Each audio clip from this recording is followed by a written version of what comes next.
వందనాలు సార్. వందనాలండి.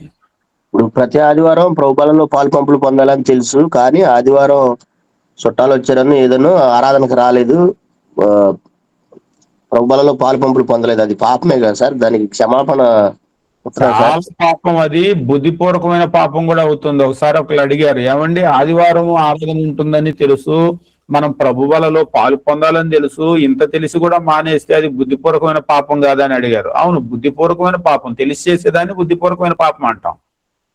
ఇప్పుడు దేవుడు ఏదైనా చెయ్యి అంటే చేయకపోయినా, వద్దు అన్నదాన్ని చేసిన పాపమే, ఆజ్ఞాతిక్రమం పాపం. ఆదివారము మనం దేవుణ్ణి ఆరాధించడం ఆజ్ఞది, అదేదో మనకి ఆప్షన్ కాదు, ఆజ్ఞది. కాబట్టి ఖచ్చితంగా మనం చేయాలి. దాన్ని మానేస్తే పాపం అంటే అసలు అంతకు మించిన పెద్ద పాపం లేదు, భయంకరమైన పాపం అది.